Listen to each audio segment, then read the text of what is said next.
So what I wanted to talk to you about today in today's video is using the sidechaining function in Ableton.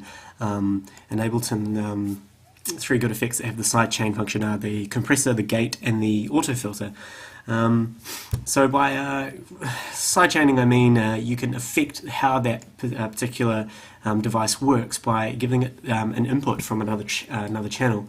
The most obvious example of this is using a sidechain compressor on a bass line to get rid of the bass line when the kick kicks in. I'm not going to cover that today because that's well overdone, but I want to show you some interesting things on how to get some cool gating kind of effects and that kind of thing. So first thing I'm going to do is I'm going to load up just an analog or any synth, and I'm just going to make a simple pad. So I'm going to insert a MIDI clip. I'm going to draw in some notes to make a G minor. So G minor is my favourite chord. Let's make it a G minor 9. That's my favourite chord ever, by the way, just so you know. That's the chord there. Let's go into the amplitude, bring the release down, sustain up, as I usually do, so that the note is completely sustained throughout the whole period. Let's give it another oscillator, detune them slightly.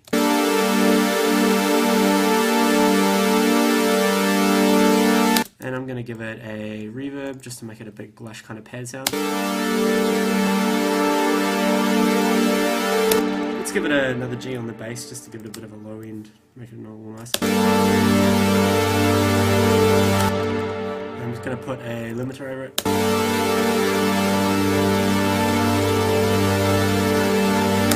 Very nice. So there's our pad sound, but now let's add in a new MIDI track. Let's call this kick. Load in a simpler, and let's find a kick drum. So just as always, search for kick in my sample library until it's scanned, and I'm just going to drag down and I don't know, pick one that suits. It's a loop. That one. So if I drag that down into my sample, let's add in a MIDI clip here, and let's put in some notes for the kick. I'm going to mute the pad for a second. So let's do.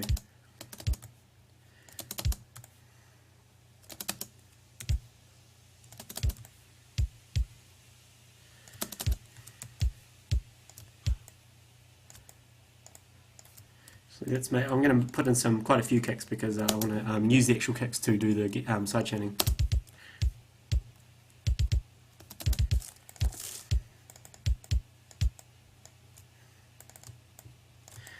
So that'll do us there, and just loop that out and turn on the loop points. So here's our pad as well. So you can hear the pad really dominates. Bring this level down. So what I'm going to do is I'm going to insert a compressor into the pad channel. Might as well call that pads just so I don't get confused. Here's my compressor. Double click it. And there we go. Now if I click on this arrow here, it's going to open up the sidechaining function. So this area is, you can take an input, or take the output of something, feed it into this, and this will affect how this actually works. So I'm going to turn the sidechaining on. I'm going to say the audio from kick.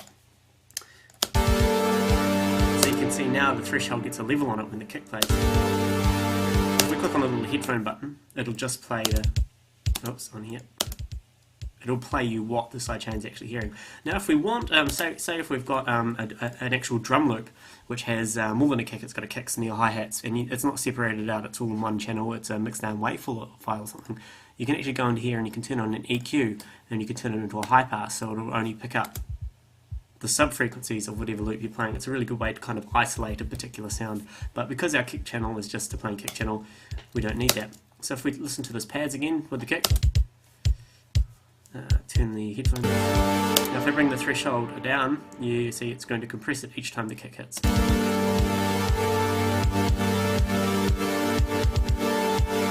It's all good.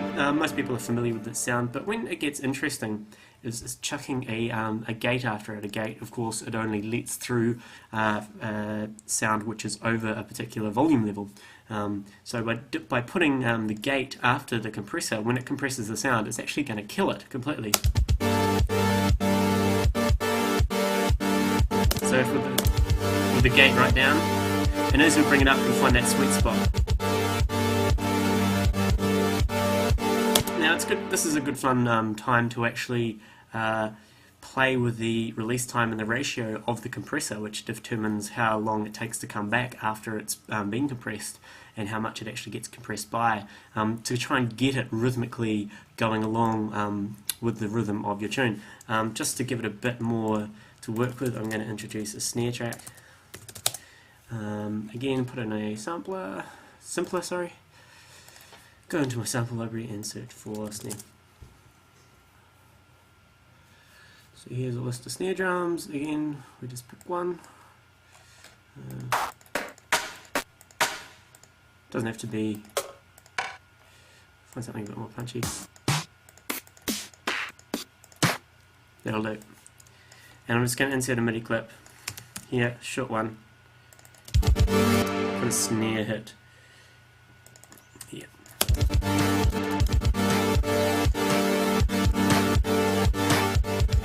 So you can hear the pad's kind of lagging. So if we muck with the release and the ratio, we can actually get that kind of gating effect on the pad.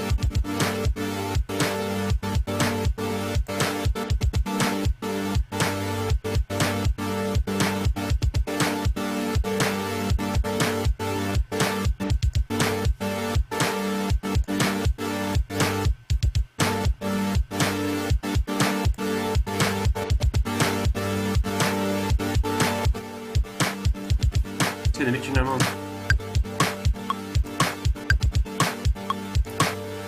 Let's get rid of this.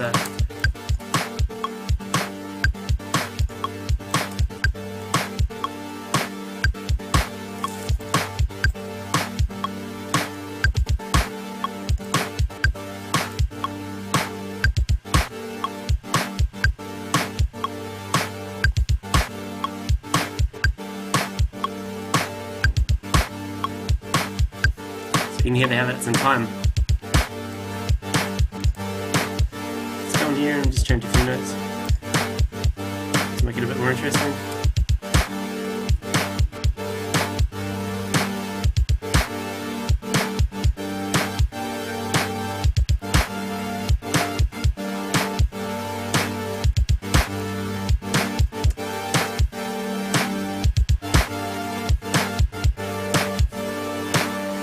So that's one thing we can do.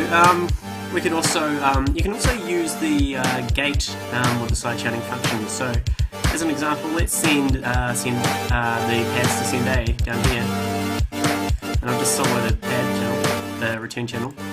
So let's load in a gate.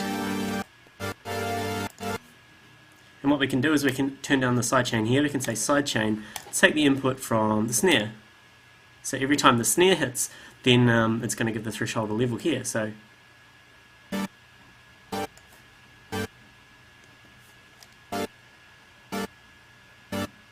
see how that works.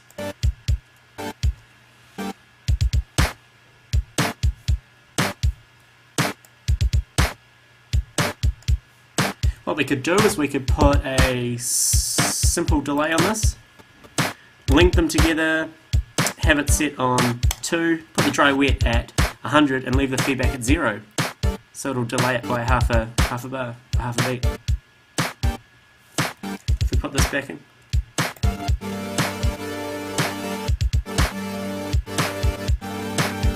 And I know, let's say we could put, this is a little trick I usually like to do, put a filter delay, turn the middle one off, turn the sync off on both of them, and drag one of them down.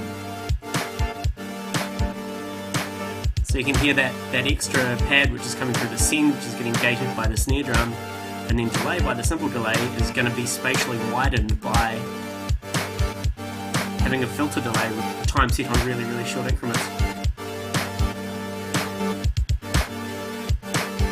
Very cool. Let's put a reverb on that and turn this one off. Turn the reverb quite up.